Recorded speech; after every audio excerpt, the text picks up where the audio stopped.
Martina works in human resources. She's in charge of finding software to manage the employee database. She narrows the choice down to a company called We Are HR, where her cousin works. They provide a proposal that's really expensive. When Martina tells them to bring the price down, they mention that they have an educational seminar coming up in Vail that might involve some skiing. She might want to go to, and they're paying all the expenses. Martina would love to go skiing. And really, it might give her a chance to know wearehr.com better. So what are the issues involved here? Don't be afraid. Yeah. She's a parent finance major with another big data analysis. Obviously, the private should not obviously a conflict of interest. Whenever a company putting up a high price and they're trying to bribe you with others. Yep. What if it was a low price? Again, that's even more. You're just like trying to reel them in. Yeah. Into the price. Yeah. So thank you very much. It's not a good practice, and I alluded to this earlier. If you're negotiating with a company, don't accept a trip from them. That just gives the appearance that you chose them because they gave you a trip. And you may think, that would never happen. But it happens. It happened at our company a few years ago by somebody that should have known better. But, it was an educational seminar. There was a lot of other people were going to be there. But it just doesn't look good. Another problem with this is, did she narrow it down to We Are HR because her cousin works there? They're so expensive. Shouldn't she have waited until she knew shouldn't she have done, we don't know if it was an arm's length transaction. We don't know if she really vetted somebody properly.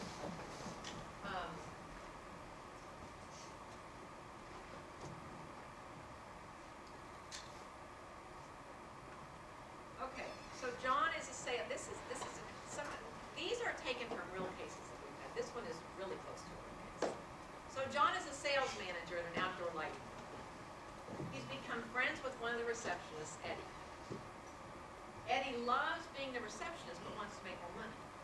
He's talked to his boss, but he's been told he's paid more than other receptionists. Lots of receptionists at outdoor lighting. Eddie mentions this to John, and John suggests that Eddie simply turn in some company expenses to be reimbursed to help supplement his salary. So Eddie's friend Andrea owns a restaurant, and he asked Andrea to create some fake receipts so that he can turn them in on his expense report and get paid. Right? What a deal. And you can go to Andrea's restaurant 2 or 3 times a week, $40, $50 a time. You can make $150 a week now, extra. So what, $600 a month, and you didn't have to pay anything. What's wrong with this?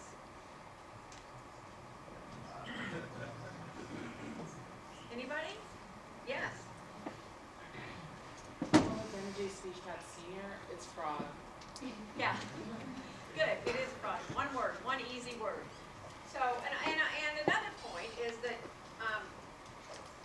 John should not even suggest this. Oh my gosh, he's a boss.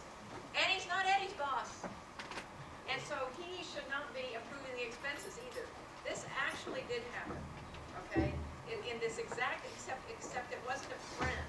The woman just went to some restaurants and got books of old-fashioned tickets that you get sometimes at diners and stuff. She's got books of those. She made this deal with another boss, not her boss. Her boss said, no, you're paid, you're above the salary band already, you can't get a raise. So she went to another guy, the sales manager, and told him the issue, and he said this exact thing. She went to 2 restaurants near her house. She filled out all the receipts. She turned in 2 a week. Once was for dinners for 8, and the other was dinners for 12 every single week. She made $300 more a month for over a year.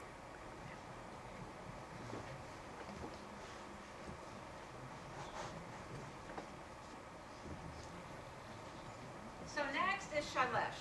He's a mechanical design student. He's been assigned a very difficult project, and one day he talks about it over lunch with his coworkers. One coworker, Ellen, mentioned she did previous work like that at another company. And she says she'll bring Shailesh into her files so he can review them. Shailesh indeed sees something in Ellen's files that help him. He copies that portion from Ellen's work and turns in the project to his boss. What do you see there? Anything? Was it just two coworkers helping each other out? Oh my God, yes. My senior study mechanical engineering. All right. It's an obvious impression on my packages and possibly companies in the EDA agreements for Exactly. and not doing this. So not only is I'm getting in trouble, Shanice is probably getting into both being some pretty serious trouble.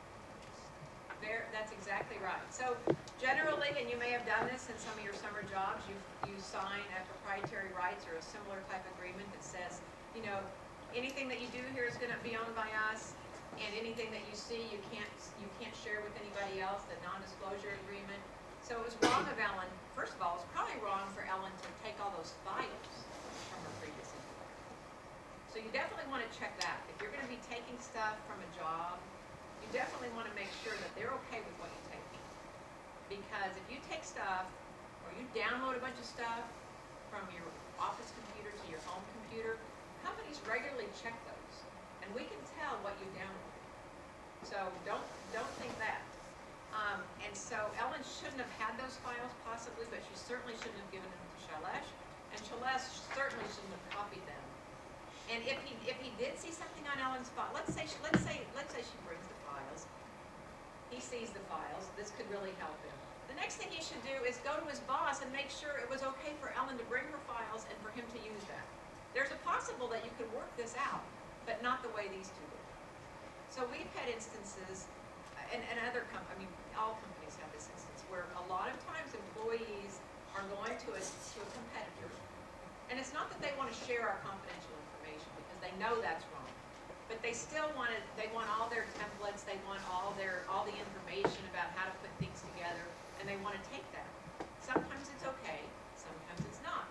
Come to us and let us know. Go to your boss and let them know. If there's something you want to take, ask.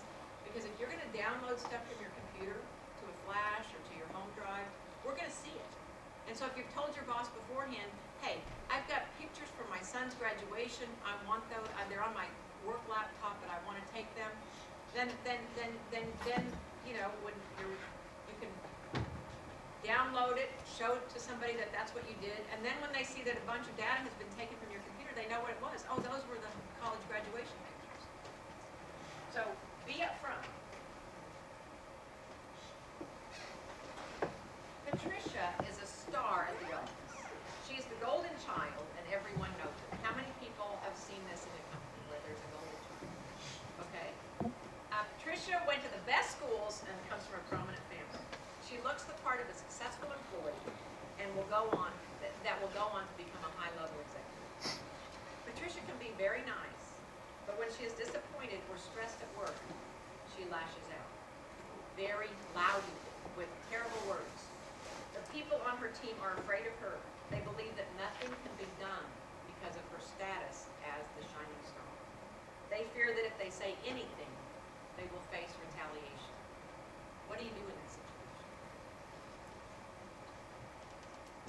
Anybody have an idea? Yes. I would assume he would call an anonymous line. Yep. That's what. I think that's a great idea. Call anonymously. Did you have something you wanted to contribute? Yep. Unless her friend's in HR, and then you can go to another department. But no company wants somebody that lashes out. They may decide to keep her. They may get her a coach. They may give her a final warning. But nobody should have to live in fear of their boss. Nobody makes. I was at a breakfast this morning with Clay Jenkins. He's the Dallas County judge. Which, if you don't know, the position of county judge has nothing to do with being a judge. Okay, they run Parkland Hospital. They run the sheriff's department. They're a officer. They're a chief, they're like a CEO for the county. So he was talking about leadership and management, and he noted that, you know, when you're stressed and you're scared, you cannot make good decisions. So if your boss has you literally shaking at the knees and you think they're gonna come undone if you give them bad news, you can't think on your feet. And it's not good for them either, because nobody really wants to scream. So you need to tell somebody so that person can get some help, maybe out the door, or just some help with a coach. It's really important. I think I have two more hypotheticals. Tom is a long-time employee with the company.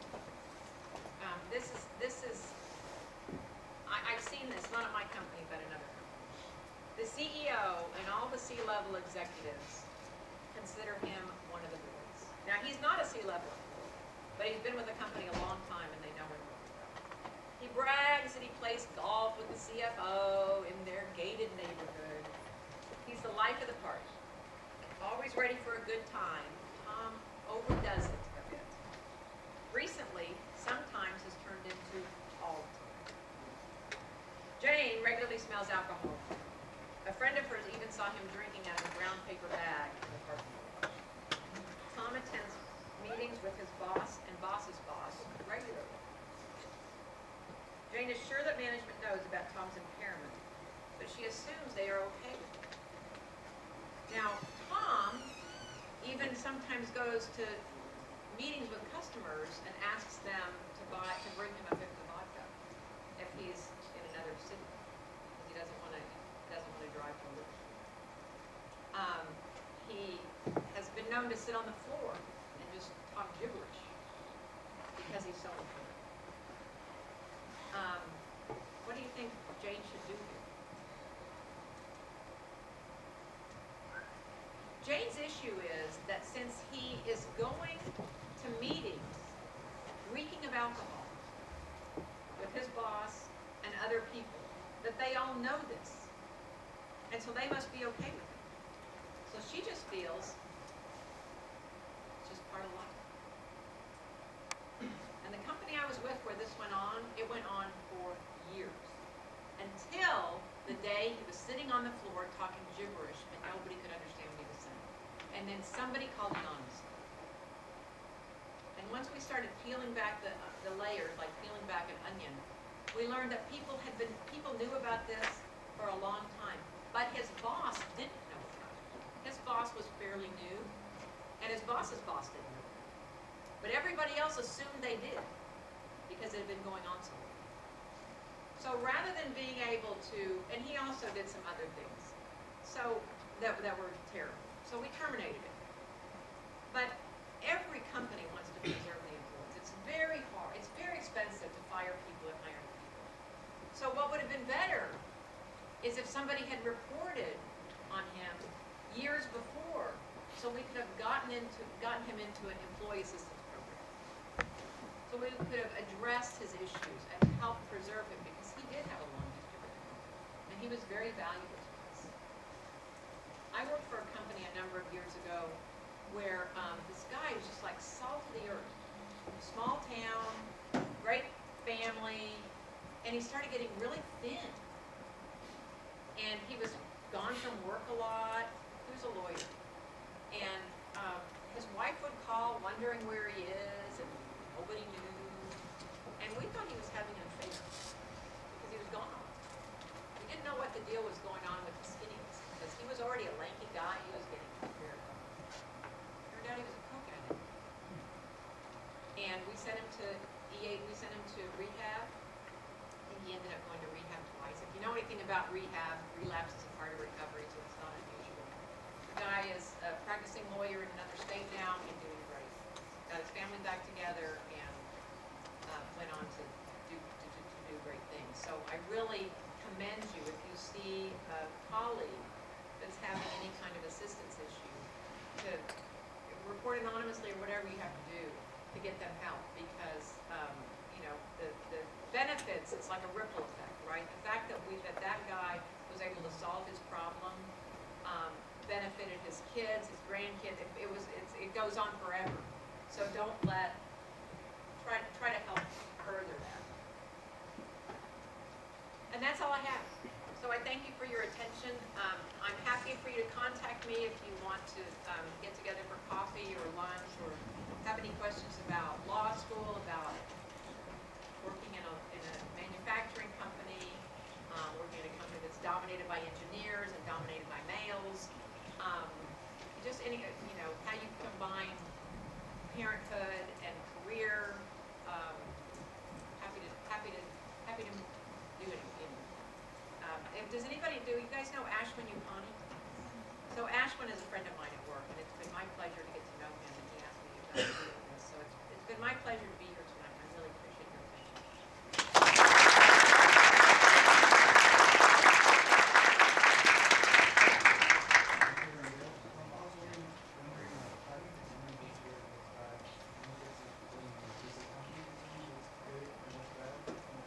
Good and bad with respect to behavior?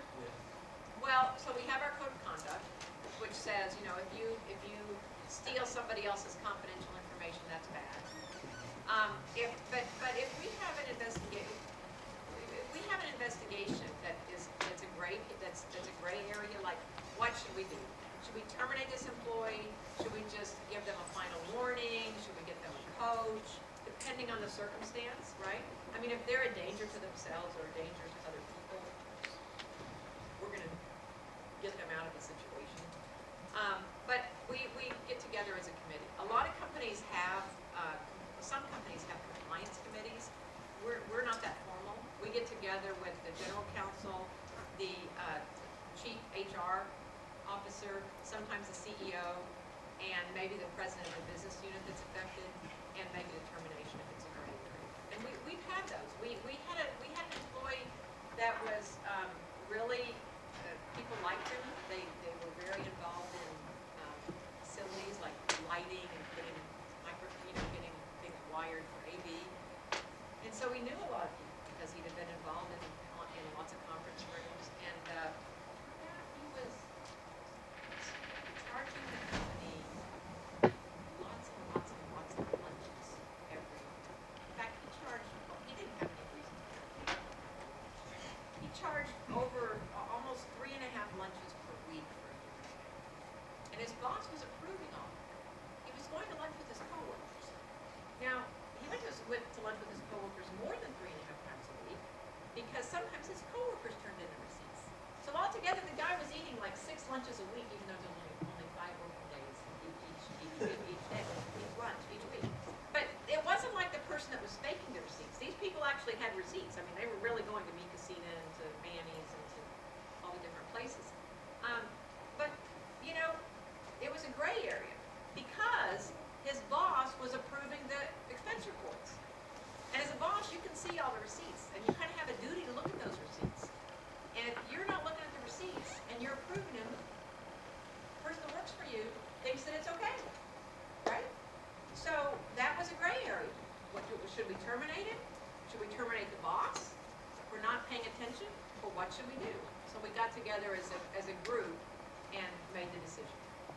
There were some other factors in there that affected the decision. So we get together, so it's not just me, it's not just one person, it's a collective group. And we try to make sure that it's, got some diversity in it, depending on the situation. If I'm there, it's always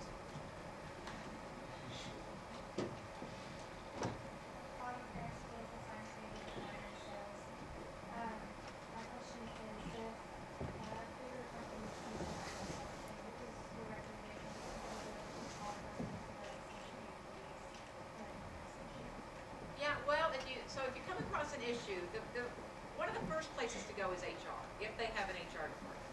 Now, I've worked with small companies that had no HR. In that case, I would have gone to my boss or the leader of the company, or maybe, the head accountant, if you have a good relationship with that person. Sometimes you kind of have to observe, at the beginning, like, who would I go to if I had an issue? And you can ask on the onboarding process. You don't want to, let me take that back. You probably don't want to ask because then you're going to sound like somebody that's looking for a problem. So don't ask. Assume that it's HR unless there's no HR department or it involves HR, in which case you don't want to talk to HR. And so then I would talk to my boss or a colleague or the chief financial person, the accountant or whatever. I would look to those senior people like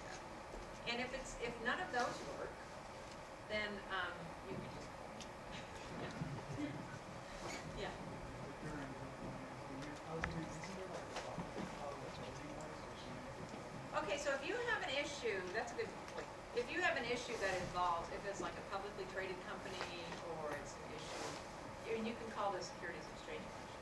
And they have whistleblower, if you call and you're the first person to report the company and they investigate and find a big problem with that company, you can make a ton of money. It doesn't always work out because you have to be the first person called. They can't afford to turn themselves in. But yeah, there are numbers for the Securities and Exchange Commission and the Department of Justice. So you can always go there. If it's a criminal issue, then you can call the police, or you can call the FBI if it's across state lines. So, you know, that's one of the great things about the United States is there really are a lot of places you can call if you know have those. Yeah.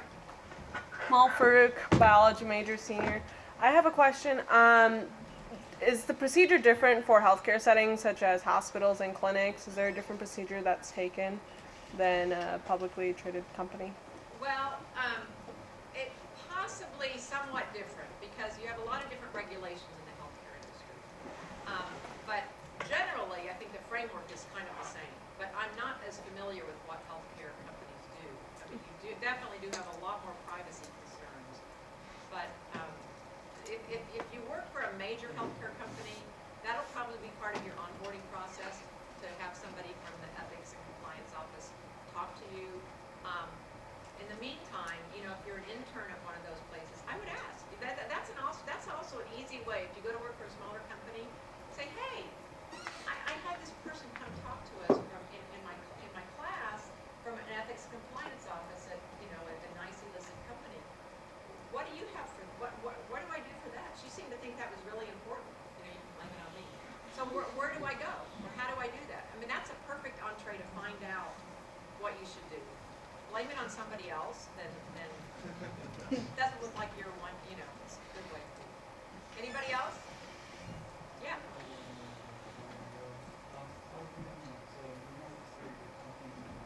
Uh-huh.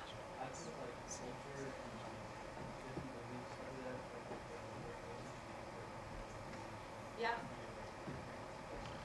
Well, we try to keep our policies fairly general. The biggest place that plays in is the duty to report. Some cultures don't want to report on their coworkers, and we understand that. The other thing is the data privacy. So I just can't go and fly over to France and image everybody's laptop and bring it back over and then take a look at it like I can if I went to somebody's laptop in South Carolina. I can just image it and come back and look at it. So in France and Germany and Russia and almost every other country besides the United States, we have to take special precautions and work with our local council and get a lot of agreements in place with our local companies and law firms to ensure that we can look at the data. And we have to get extra consent from the police. It's a big issue. Somebody back there have a question? Well, I have time for one more. We're gonna switch. No? Actually, I'll ask Oh. one. Go ahead. Hi, Caitlin, and I'm a marketing major. I have a question about the Tom situation. So with the Tom situation, since a whole bunch of the other employees knew about it previously, because like the whole integrity system, do they get in trouble as well, or how does that work? Just lose their duty to report and they get Yes, they were all spoken to, and they were given extensive training. And I'm sure that if something similar happens again where they don't report, they will not face very friendly consequences. Hey guys, quick thing, before you leave, please make sure to sign in. If you did not sign in before your content, okay? So get that sign in sheet way out. All right,